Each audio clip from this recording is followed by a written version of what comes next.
Hoje é 3 de agosto de 2020. Este cronista repete, dorme pouco. Às 4 da manhã refletia sobre um outro comentário que poderia fazer no início do dia de hoje. E ficou encantado porque abriu o celular e viu uma entrevista de Tom Jobim a Bruna Lombardi, que era linda, deve ser bonita ainda hoje. Bruna tem hoje 68 anos. Mulher com 68 anos hoje é quase menina. A beleza. Elas são. E Tom Jobim morreu há 26 anos. Vinícius de Moraes faleceu faz 40. E Bruna fez perguntas embaraçosas a Tom Jobim, respeitando as nossas companheiras, que ele respondeu com muita proficiência, encantadora simpatia. Respondeu a moça que lhe fazia perguntas com uma certa dose de malícia.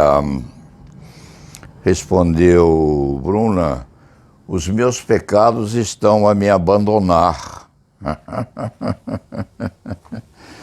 Expressão de uma sutileza extremamente sofisticada. Não era ele que cometia pecados, eram as maldades dele que estavam a se ir embora. Uma entrevista maravilhosa.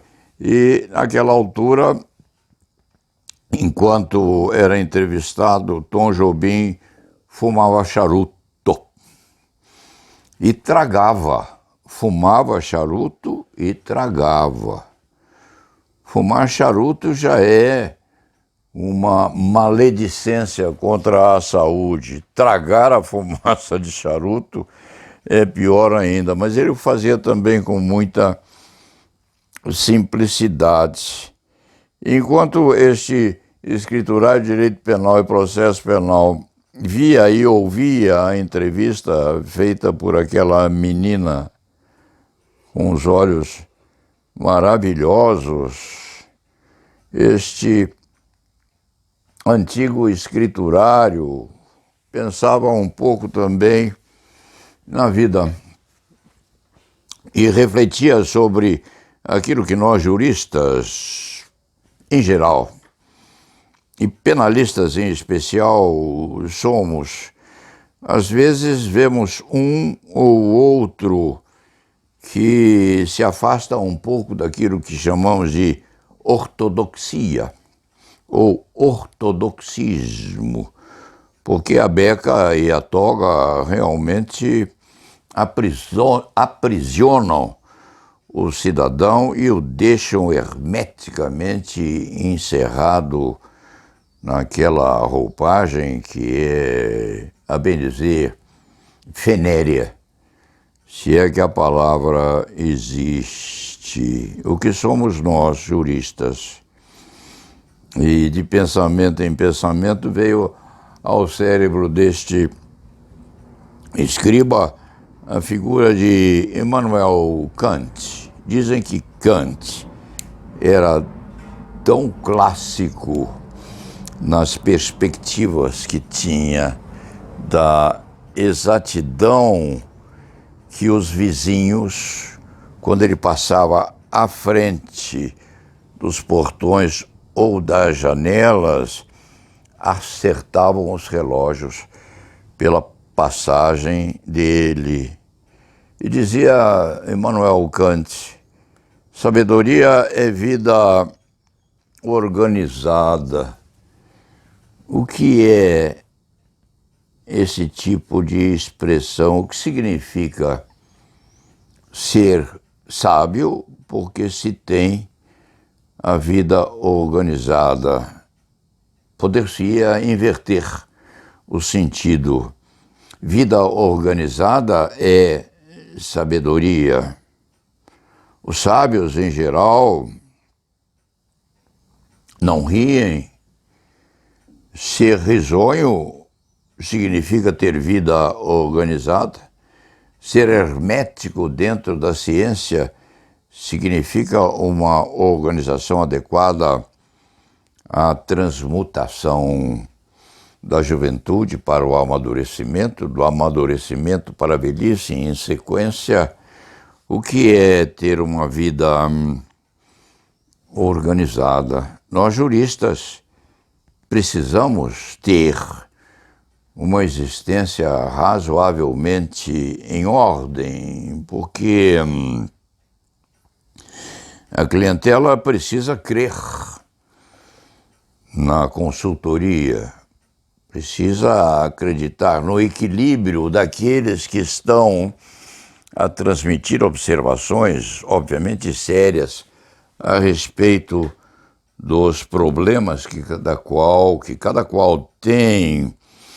Isso tem, sim, relação com uma expressão muito curiosa. Não basta que a criatura seja sábia ou competente, é preciso parecer que o é. Em outros termos, é às vezes entendido como incompatível o comportamento de um jurista, como excelentes penalistas que nós tivemos e que, apreciados no seu arredondamento na vida, não teriam assim uma adequação perfeita à habitualidade nos costumes. Não é hora, nem vez, nem momento de se dar um outro exemplo correspondente a tais perspectivas. Nós tivemos companheiros, colegas, penalistas eméritos, que tocavam violão e compunham como gente grande. Temos ainda um ou outro que persiste em fazê-lo, embora escondido dentro das quatro paredes de um habitáculo muito discreto, que é a própria casa, não se arriscando tais companheiros à demonstração de suas habilidades na comunidade externa. Esses pensamentos vieram à cabeça deste escriba de processo penal ao ver e ouvir a entrevista dada por Tom Jobim a Bruna Lombardi e a relembrar de Vinícius de Moraes. Vinícius de Moraes morreu aos 68 anos, crê este escriba, e morreu antes de ser a hora, porque gastou a vida na plenitude, deixando-nos uma obra magnífica que ainda inspira o nosso romantismo e a nossa maleabilidade na arte de viver, porque viver realmente é uma arte. O cronista não conhece como foi a vida de Kant. Dele, ou deste, de Kant, o cronista só leu, quiçá, Crítica à Razão Pura, qualquer coisa nesse sentido, e a leitura se perdeu há 40 anos, nunca mais lhe abriu a obra, mas isso faz falta, sim. Faz falta porque é preciso que se conheça o pensamento e o desenvolvimento da ciência exposta por um jurista clássico. E Kant era um filósofo do direito metido, intrometido plenamente no classicismo. Este antigo velho flibusteiro da advocacia criminal acha, entende e persiste na ideia de que é preciso encontrar um equilíbrio entre a classificação da ciência como uma pesquisa ortodoxa, a possibilidade de trazer ao mundo um pedaço qualquer de consultoria jurídica e o resguardo de uma parte, sim, da existência com a finalidade de poder sorrir. Porque sorrir, alegrar-se, é muito importante. Este velho escriba nem sabe se Kant costumava rir. Que eu digo àqueles que lhe conhecem o que foi a vida, se perguntarem ao Paulo Sérgio o que sabe sobre a vida de Sigmund Freud, o Paulo Sérgio leu 2 grossos volumes que contêm a biografia sincopada desse gênio na interpretação do cérebro e do pensamento humanos. Mas se indagarem como se comportava Kant na sua vida privada, este escriba não saberia dizer. Paulo Sérgio conheceu um grande processualista penal, o nome dele não vem a pelo agora, que escreveu pouco, um livreto pequeno, 68 ou 70 páginas, que, num certo sentido, inverteu a conceituação daquilo que se tinha ou que se conceituava, se entendia como a ação penal, o processo penal. Os nossos companheiros que se dão ainda a ortodoxia na análise desse tipo, ou dessa peculiaridade da ciência, sabem de o nome Canuto. Canuto, um dos maiores processualistas penais que o Brasil teve, escreveu um livrinho precioso que este serventuário do processo penal ainda lê de vez em quando. E Canuto não era aquilo que se poderia chamar de um vivente classicamente fechado ou hermeticamente encerrado em torres fechadas e enegrecidas pela tristeza. Foi um processualista. Outros conheceram Canuto muito melhor que o Paulo Sérgio, mas aqueles que o conheceram sabem que Canuto conhecia a possibilidade de sorrir bastante às seduções que a vida poderia lhe trazer.